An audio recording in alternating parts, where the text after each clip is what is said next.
Após a destruição do protótipo de US$ 5 milhões,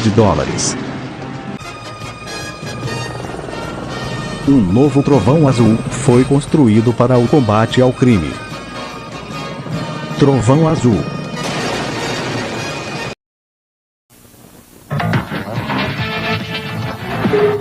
Beijos, Lindsay Wagner e Sandra Bullock em um confronto com o espião biônico. Um novo desafio para os biônicos. O desafio final. Assista aqui. As aventuras desta família romana vão te conquistar.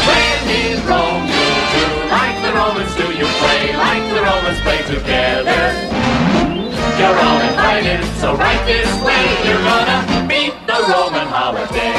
You'll love Gus and Maury, Ricosia too. And Big Brother have holidays. Os musarelas. And Brutus the Lion.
The sweltering tropical splendor of Sulawesi seems a long way away on a cold and wet morning in northern England.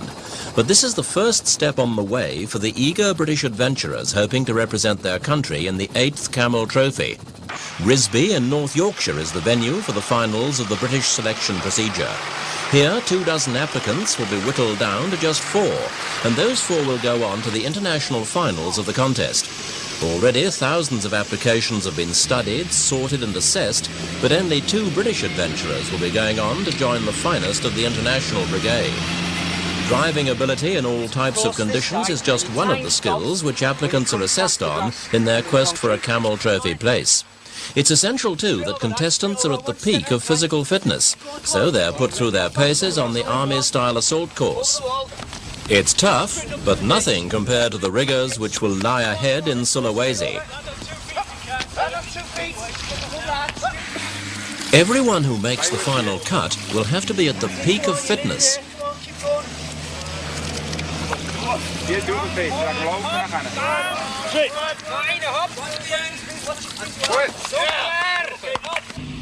A 5-mile run in the freezing cold will seem like a mere stroll once they've sampled some of the delights of the trophy proper. Teamwork, leadership qualities and a candidate's approach to problem solving are what the assessors are looking for. There'll be plenty of occasions when a working knowledge of the winch comes in handy too.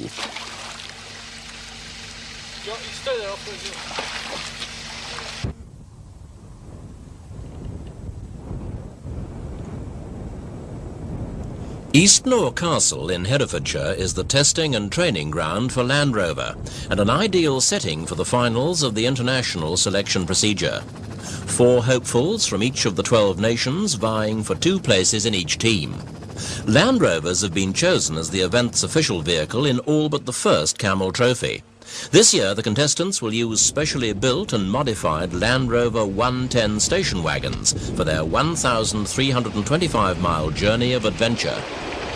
The Eastnor Castle Land provides some of the roughest of road terrain found anywhere, an ideal venue for finding out the strengths and weaknesses of those still in the hunt for those coveted Camel Trophy team berths. Rough road driving talent is of vital importance, but there are other skills to be mastered too. The chainsaw will prove to be an indispensable tool. And there are others. Very simple. You will be equipped with one of these. Very useful tool, that. Never stand on the same side that you're cutting. You're cutting this side, and you hit the branch, it comes off straight into the leg. So always make a point of standing on the opposite side where you're cutting. That makes sense, doesn't it? Instruction is detailed and thorough. Round the back twice and back through the loop. And the emphasis is on practical skills. Get this Land Rover across this stream, they said. 2-1 or 2. Because you that's right. You have to work it out. Yes. This will be the first of many bridges the lucky few will have to construct.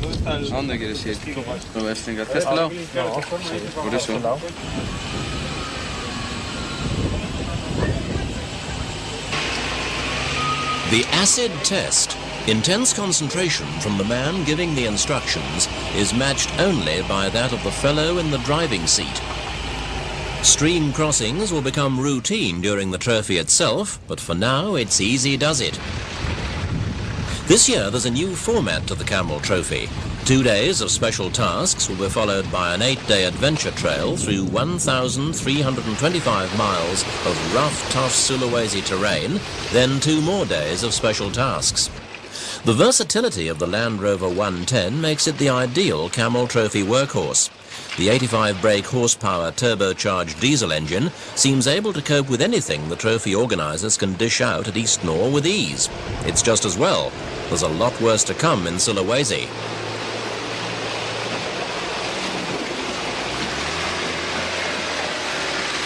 This rigorous final selection procedure takes a total of 2 weeks, with each nation's band of hopefuls undergoing 3 days of intensive training and assessment.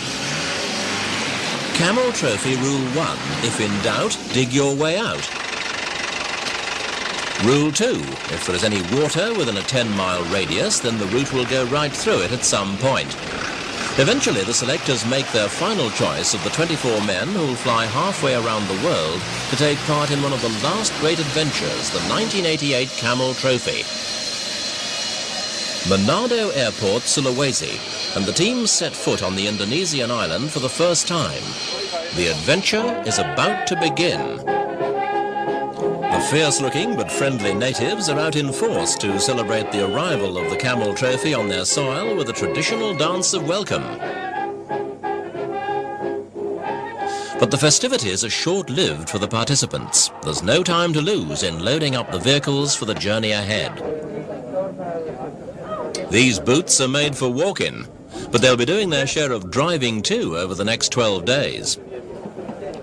The Land Rovers are in pristine condition now, but they'll have to soak up a lot of punishment in the days ahead, so everything is checked, double-checked, and then checked again.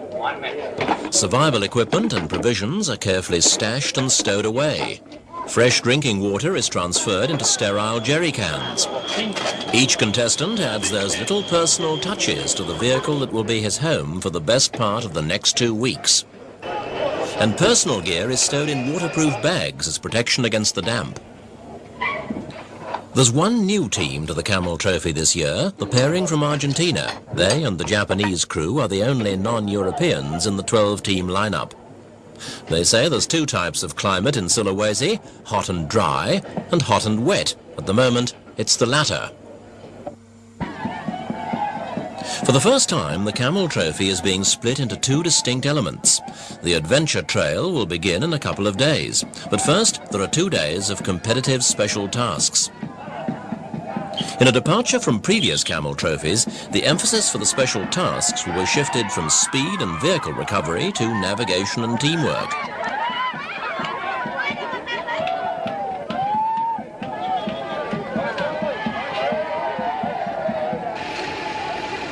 The locals give the trophy teamsters a rousing send-off.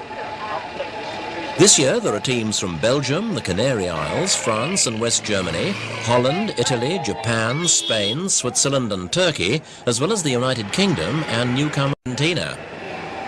The winners will be decided over the 4 days of special tasks, 2 at the start of the event and 2 at the end. And the competitors will vote among themselves for the Team Spirit Award, which goes to the crew which best embodies the spirit of this unique event. Just 20 kilometers from Manado, the Camel Trophy train pitches camp for the first night. The good news is that it's dry. The bad news is that no one expects the rain to hold off for long. Bivouacs are improvised, and the competitors start to get used to the unfamiliar equipment. The Belgians have the cooking organized. They get 2 accompanying journalists to make the meal. Dawn on day 1 of the Camel Trophy proper, the first day of competition, will see 2 special tasks. The first, 13 kilometers long, the second, a grueling 38. Get a bit of fresh air.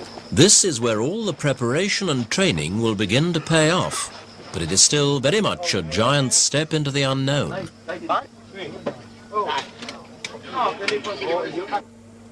There's the last driver's briefing from event manager Jim Slade. And a last look at the map of the island, which the convoy will traverse from north to south during the 12 days of the event. At last, the order is given for the wagons to roll, and the Camel Trophy convoy sets out on its 1,300-mile trek into some of the most difficult territory attempted in the 8-year history of the event. The Italians, 3 times winners of the Camel Trophy, are once again the favourites. And the Argentinians, first-timers this year, are hoping for a trouble-free Camel Trophy debut.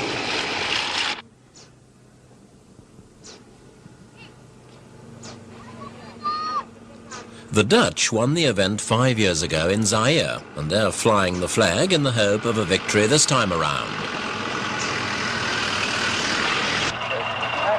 One by one, the Land Rover One Tens arrive at the embarkation point for the first special task.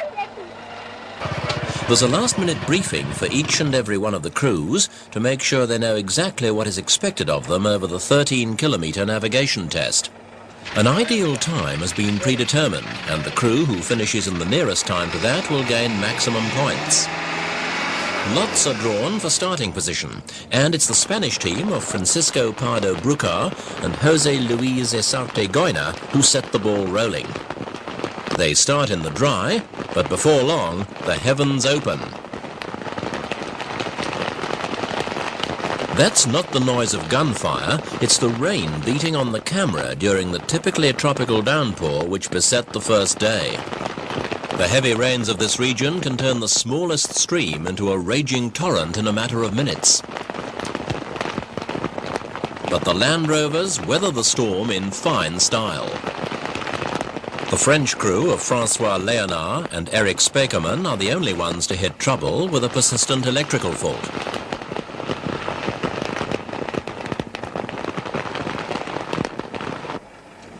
The Turkish team have never won the Camel Trophy, but this year Galip Gürel and Ali Davici have high hopes of changing all that. The Turks stamped their authority on the first special stage by taking just 19 seconds longer than the standard time to complete the course.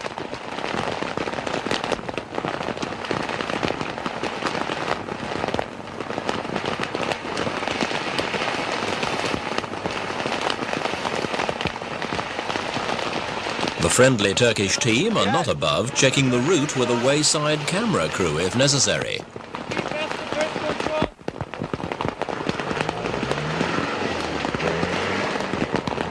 The Belgians, Marc Bulls and Yves de Bebeur, sum up the general attitude to the first day of competition. There's still a long, long way to go.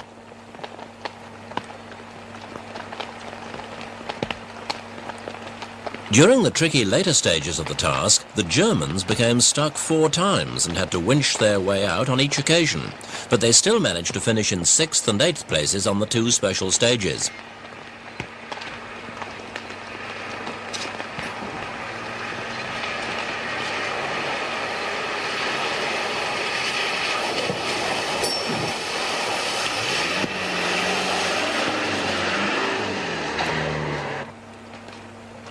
Bucking like a galleon in a heavy sea, the British team of policeman Jim Benson and contractor Mark Day. They had trouble on the first test and took more than 2 minutes longer than the set time to finish 8th.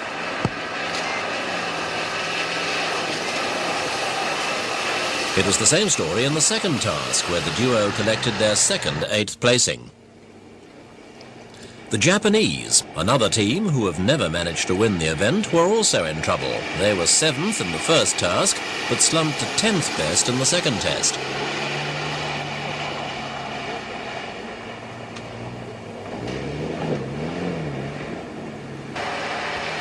The Argentinian newcomers, Daniel Aguila and Juan Sanchez Catala, lost time when they became stuck behind the French team, who were stranded with their electrical fault.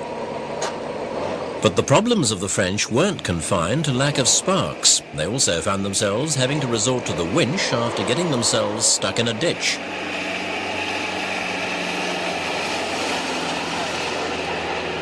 Their troubles put them firmly last, the only group without a single point after the first 2 tasks.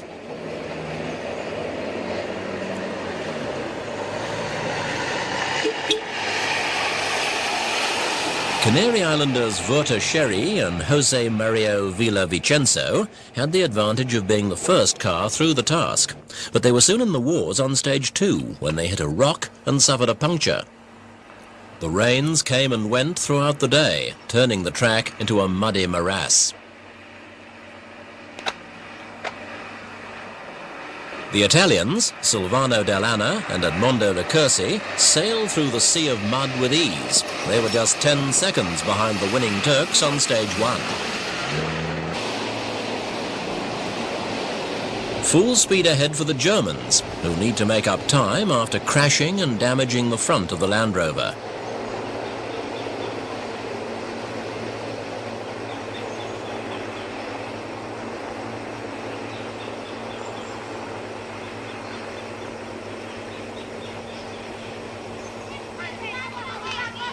At the end of day 1, most competitors were glad to see their new base camp appear out of the gloom of the gathering dusk.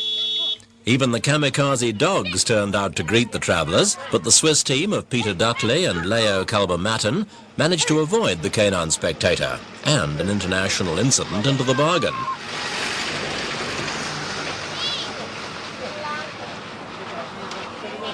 The Brits make it back as night begins to fall, but there'll be little sleep for the Camel Trophyists.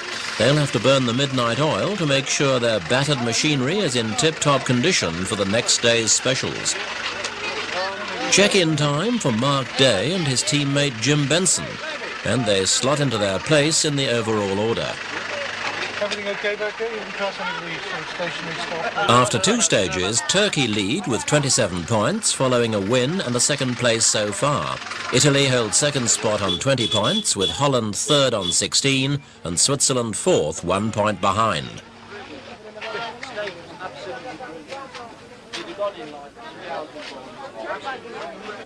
A lone Land Rover picks its way carefully through the Sulawesi jungle on day 2 of the 1988 Camel Trophy adventure. For many, the night merged into day without any hint of rest. The Japanese team of Koichi Kinoshita and Toru Sekiguchi were up all night, changing a burnt-out clutch on their turbo-diesel Land Rover. Italians Delana and Licursi lead a 2-team Camel Trophy convoy. Behind them, the Canary Islanders, who, much to their own surprise, aren't last in the competition.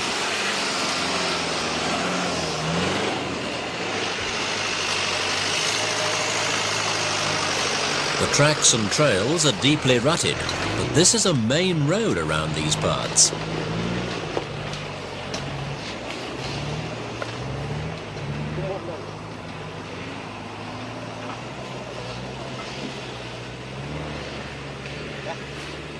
The Turks have already shown they mean business by leading after day 1, and they continue in fine form on the second set of tasks, winning Special Test 4 and maintaining their overall lead with determined driving like this.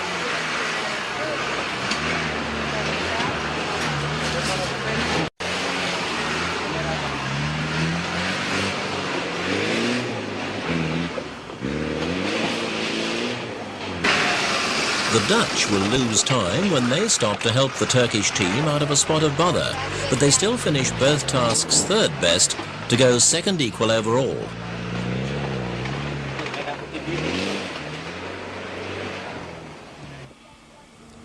The Spaniards, last but one in the standings at the beginning of the day, have an eventful time, but still manage to boost their overall position. They're forced to stop twice. First to mend a bent steering arm, and again to help the Japanese pair, in danger of overturning. But despite their problems, and the returning rain, they reckon they're enjoying their Camel Trophy so far.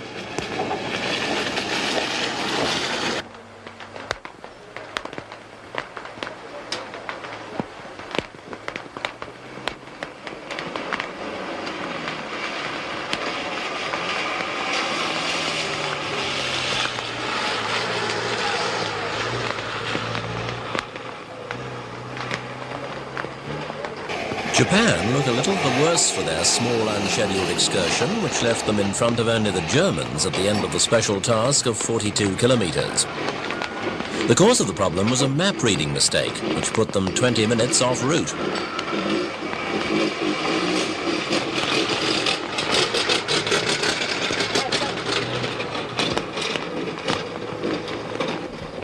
The Turks once again are forging through. They have time to make up after a series of troubles caused them to slump to 5th on the first of the day's special tasks. A bridge collapsed underneath the Land Rover, and the crew had to be pulled clear by the team from Holland. Then later, a tree fell across their path.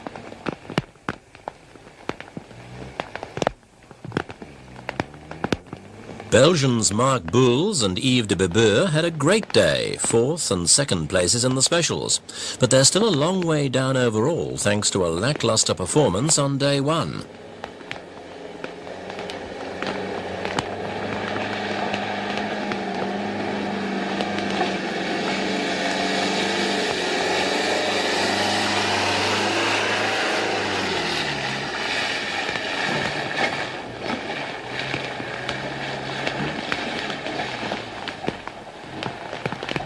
Around here, it sometimes seems as if they have never gotten around to inventing the wheel.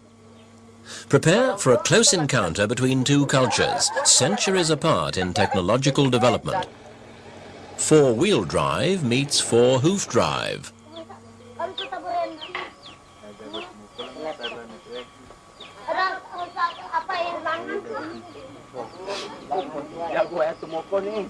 There's no winner, each goes on its own way quite content.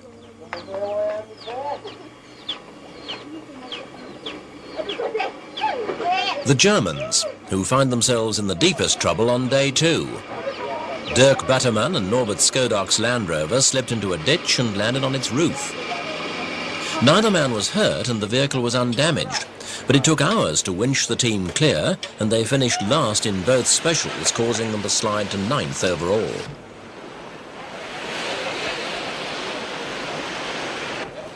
Turkey are still in front overall, with Holland second and Italy third. And the Turks prove that they're more than just good drivers and navigators. One of the team members is dentist Galip Gurel, and he's called upon to improvise when a journalist breaks a tooth. Beware, it's not a pretty sight, but it is very effective.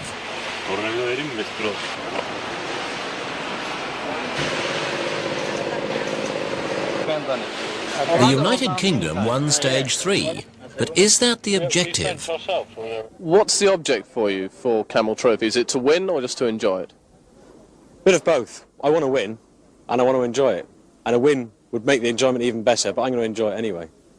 Leonard, what do you think of Sulawesi? Sulawesi, I think this is a great country. I thought there should be a little bit more sun, but it's Musa now. It's raining many times a day.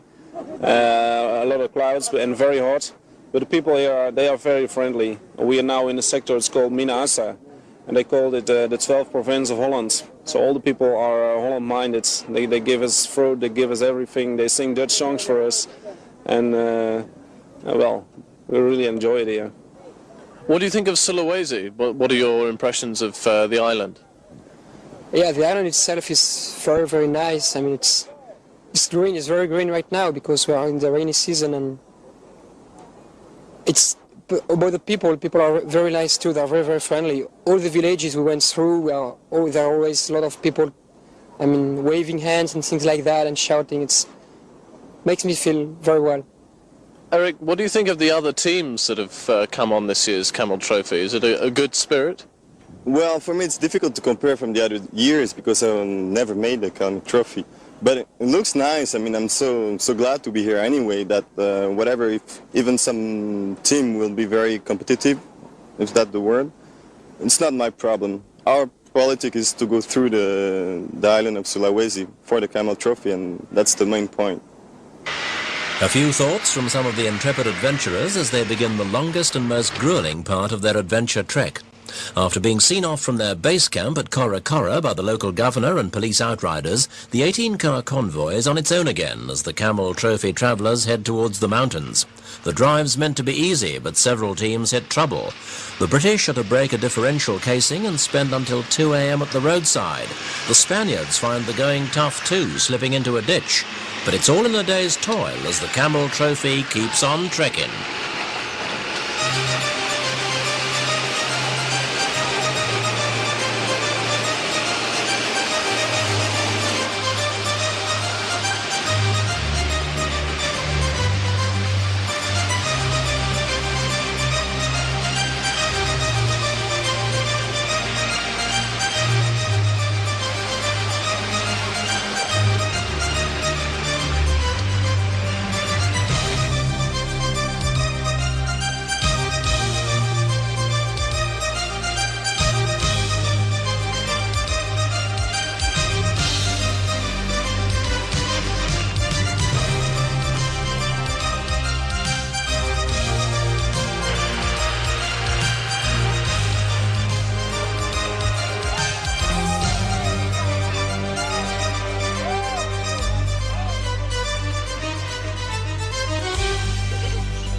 A bridge too far for Belgians Mark Bulls and Yves de Bebeur stuck fast as the rickety bridge collapses underneath their Land Rover.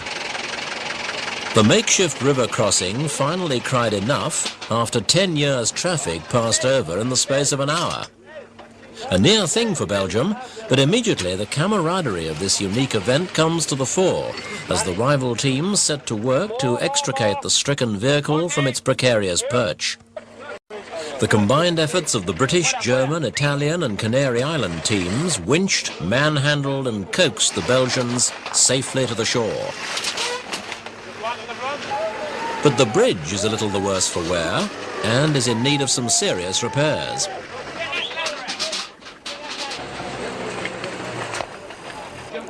With the aid of winched brute force, a lot of ingenuity and some international but unmistakable sign language, the crossing is repaired.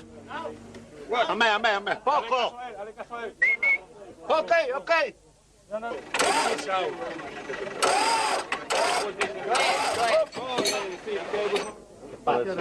And the rest of the Camel Trophy convoy makes it over the water, leaving the bridge good for another 10 years' use.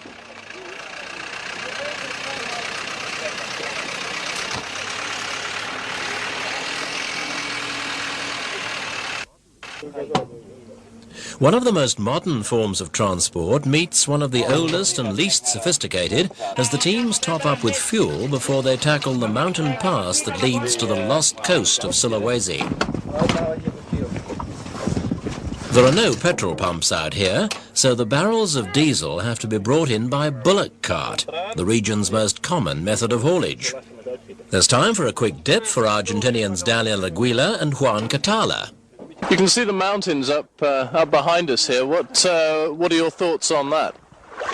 I think we have to work today, and I think also we'll see some very good natural life, maybe animals, maybe monkeys. I think will be the best part of the travel. With temperatures up around 100 degrees, the cool waters provide a welcome refuge from the sweltering heat. There's time for a wash and brush up, a self-powered shower, time to plan the route, and quench that raging thirst. In preparation for the assault on the mountains. Are you looking forward to the big climb over the mountain? Yep, that's it. Just getting ready. First thing to do, just get clean, because we don't know what we'll find over there. Alone against the emerald green landscape of the Sulawesi jungle, a single Land Rover powers its way up the mountain track. In the background, the sound of a chainsaw, a sound that would split the silence many times in the next few days as the Camel Trophy blazes along the trail from Tamini to Tinabogan, the first vehicles to attempt the trip in 6 months. The rains of the winter have caused mudslides and landslips which make the track impassable in places, but the biggest problem is fallen trees. All that training months ago and half a world away at Eastnor Castle will now pay off as the crews work together to reopen the route. If it's not the buzz of chainsaws, it's the thud of hand axes which reverberates around the still mountains. Brute force and teamwork is the answer most of the time.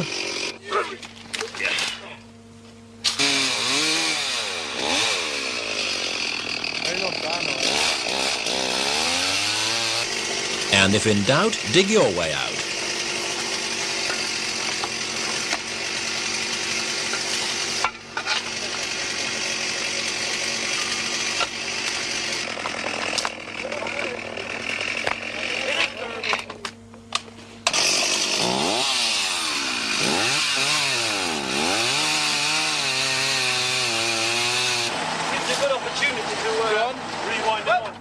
Sawing, cutting and digging and winching eventually pay off, and the Camel Trophy road gang forge a route through.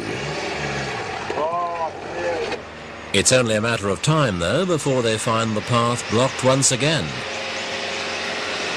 With all the obstacles, progress is painfully slow. By the end of the day, just 21 kilometers is on the clock. sometimes the track is barely wide enough for a vehicle to pass. Luckily, there's little prospect of meeting someone coming the other way. In line astern, the Camel Trophy train, about as far as you can get from the desert.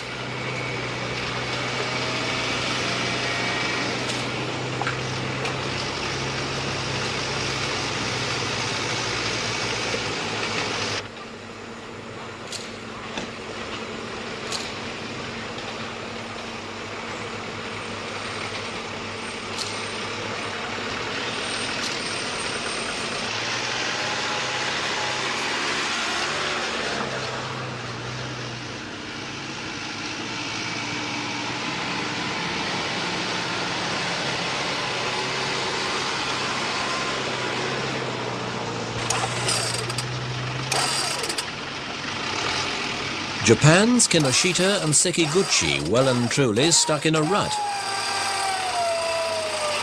But the power of the Land Rover's trusty winch gets them on the road again.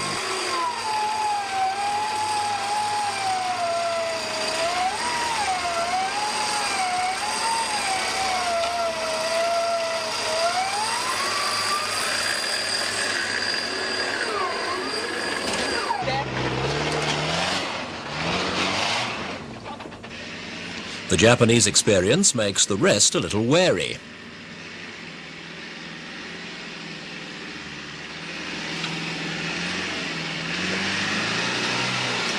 Sometimes when a tree has fallen right across the trail, there's nothing for it.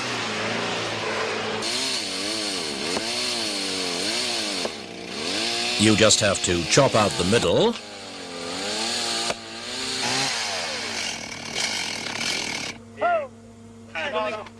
roll away the offending section, and drive through the gap.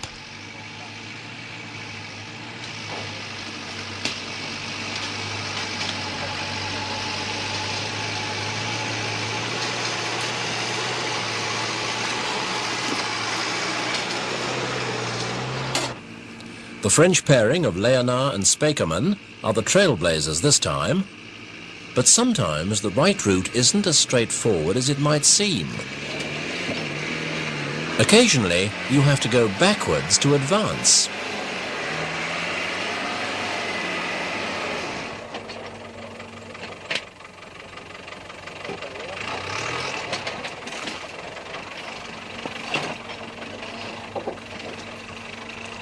The months of rain make the steep climbs ultra-treacherous, but the Turks seem to have driving technique off to a T.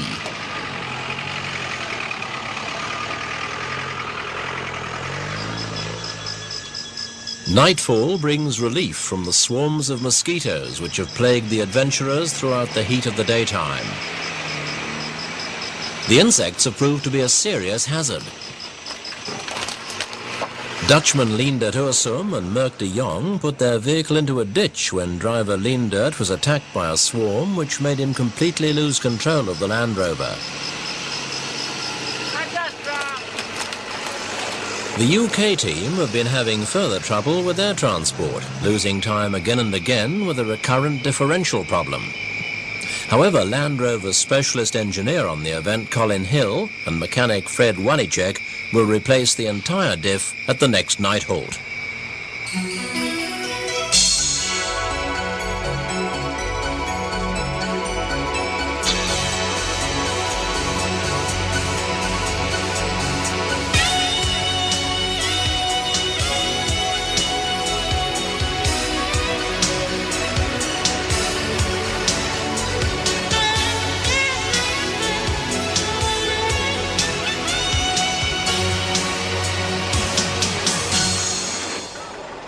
At last, the weary and travel-stained Camel Trophy travellers make camp for the night, most too exhausted for anything but welcome sleep.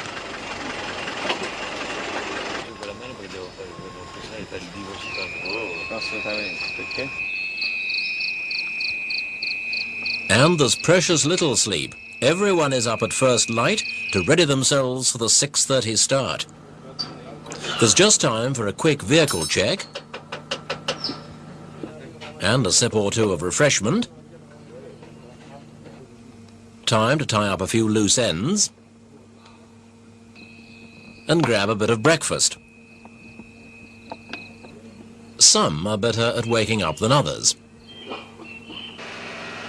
But eventually, everyone is on the road again, if you can call it a road.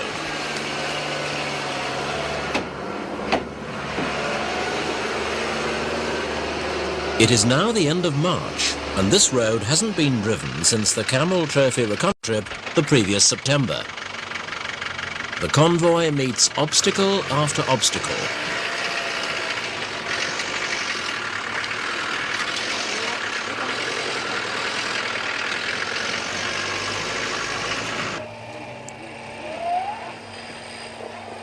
Matters are made worse for the Belgians when their vehicle develops a gearbox fault which has to be fixed at the trackside.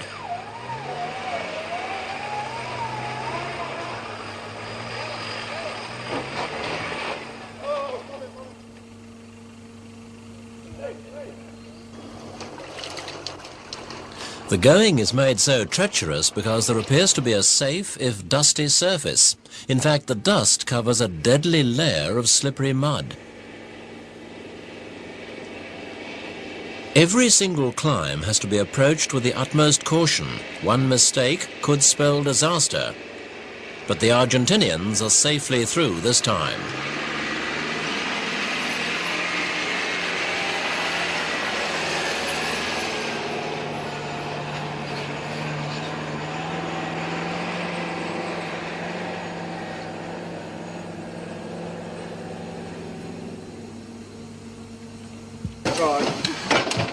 Then the biggest obstacle so far. Yet another landslip blocks progress. There's nothing for it but to bring out the metal roadway tracks and manhandle them into position.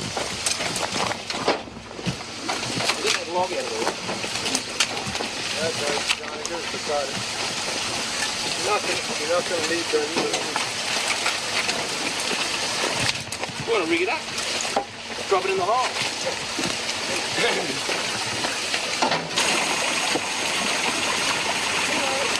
While the British and Swiss teams go on ahead to try and prepare the route, the others set about repairing the ravages of the winter. There are more holes to fill in and more trees to fell, before the show is back on the road at last.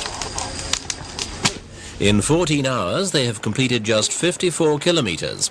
On the way, 31 trees have been cut and the winches have been in action 16 times. All the classic Camel Trophy elements within a single day.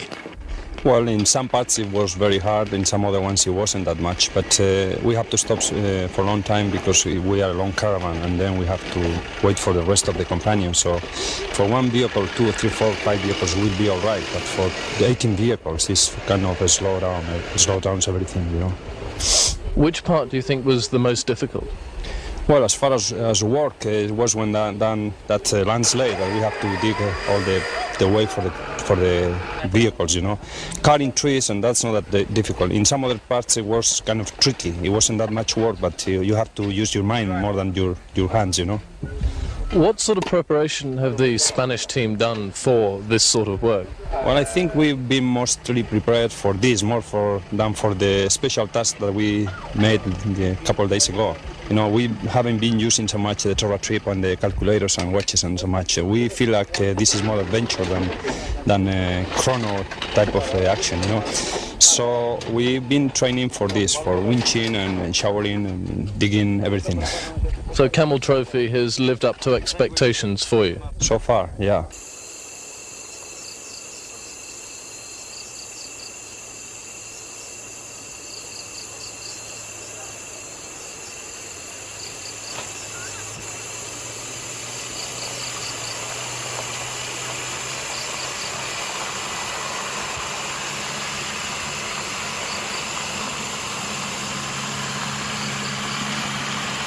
Headlamps splitting the dark of the night, the Camel Trophy train continues its relentless progress. Everything seems to be going smoothly, but trouble always strikes just when you least expect it. This time it's the Turkish team, leaders in the competitive part of the event, who find themselves sidelined. Their Land Rover One Ten has soaked up so much punishment that the front differential finally cried enough and had to be disconnected. Fortunately, a replacement had been requested earlier when the British team thought theirs was on the way out. Everyone mucks in to lend their comrades a hand.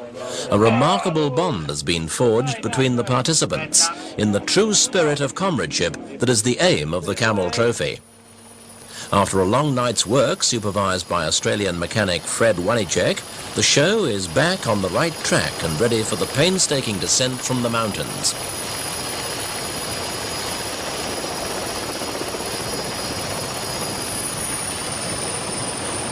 The event helicopter, called into action to fly in parts for the stricken Turks, keeps an eye on the trekkers as they wind through the hairpin turns of the muddy mountain track.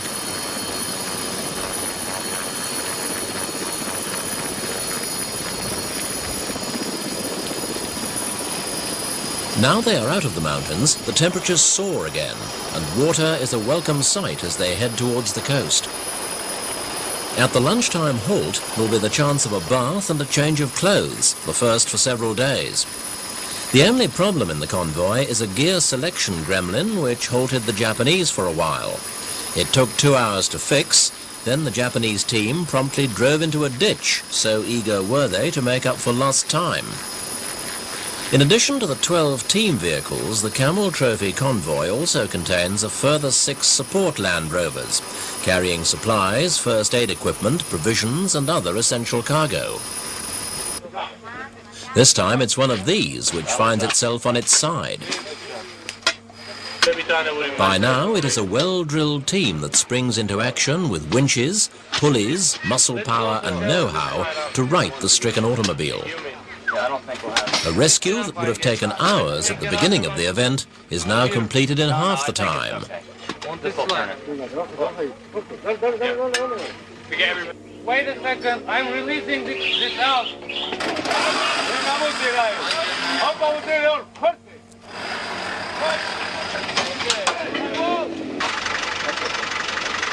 And the Camel Trophy travellers continue on their way.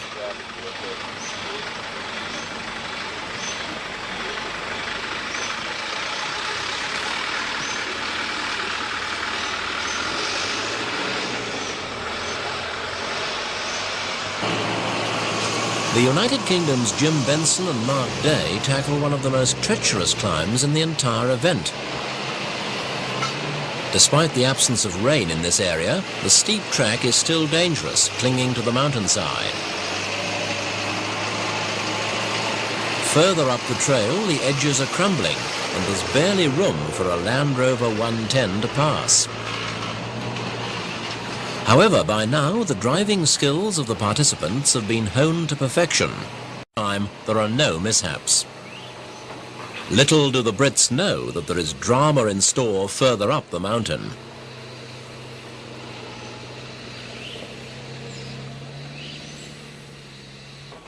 The Belgian team, Mark Bulls and Yves de Bebeur, had hitched a tow from the French crew when their transmission failed. The long tow rope allowed the second vehicle to run wide on a bend, and driver Yves found himself a helpless passenger as the Land Rover headed for a sheer 400-metre drop. Luckily, German, Italian and Canary Island teams were on hand to complete the trickiest rescue operation of the event so far. Inch by inch, the Belgian vehicle is coaxed away from the precipice, and the Belgians decide to mark the site of their lucky escape with the universal danger sign. If there's towing to be done in future, ropes will be short and drivers more vigilant. It could so easily have ended in disaster. For the Belgians, with their smashed transmission, the going would have been impossible but for the spirit of the Camel Trophy once again coming to the rescue. With the Italians in the front pulling and the French pushing from behind, the Belgians became part of a 10-wheel drive train, and the Camel Trophy forged onwards towards the event's climax, the 4 final special tasks.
see how... Nangala, and the first real respite in the entire event. The 36-hour break gives the teams time to make good their vehicles and do all those repairs there has been no time for in the last hectic days. Navigational equipment comes in for particular attention as the contestants get themselves back into a competitive frame of mind for the final 2 days of special tasks. Most of the field found the going easy as predicted. All except the Brits finished within 36 seconds of the Canary Islanders. The unfortunate Benson and Day were minutes adrift.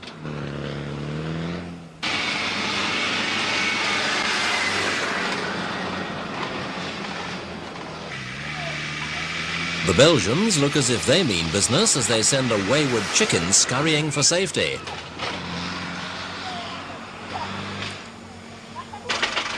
Easy does it as the Dutch press on into the night on special number 6, the most difficult of the tasks so far.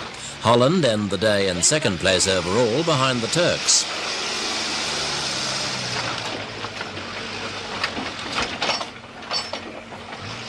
Italy are 9th on the test, after stopping to repair a couple of collapsed bridges which barred their progress. That drops them to 4th overall behind the Turks, Holland and Switzerland.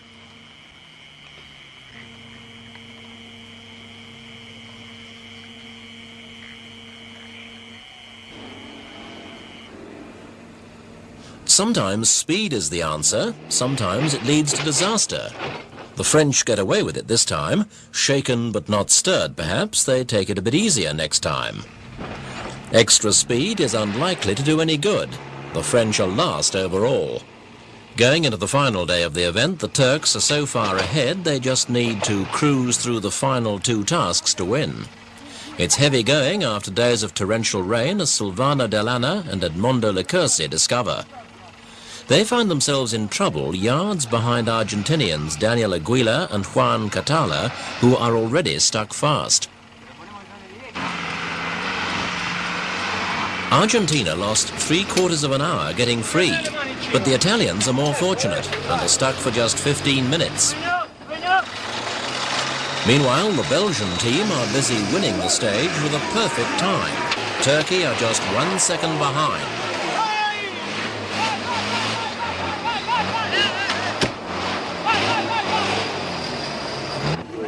Switzerland's Peter Dudley and Leo Kalbermatten finished last after their Land Rover ended up on its side. The vehicle had slipped out of control on the exit of a bamboo bridge and it stuck fast.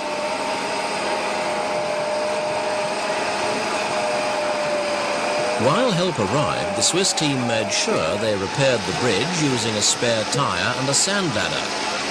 And they waved fellow competitors on so that no one would lose out on their special task time.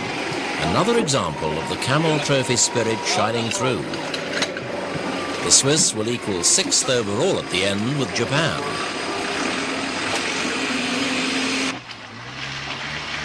The success story of the competitive sections has undoubtedly been the Turkish team of Galip Gürel and Ali Davici in the Land Rover they have nicknamed the Flying Carpet.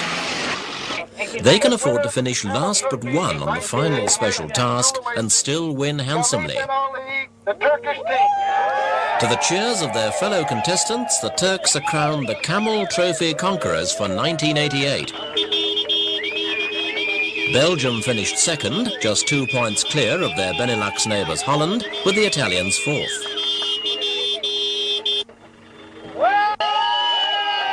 The other major Camel Trophy award is the Team Spirit Prize. The winners are chosen by a vote of all the competitors, and the British team of Jim Benson and Mark Day top the poll as the best examples of the Camel Trophy camaraderie. The winning laurels from Terry Harriman. Congratulations from Chris Drew, event director.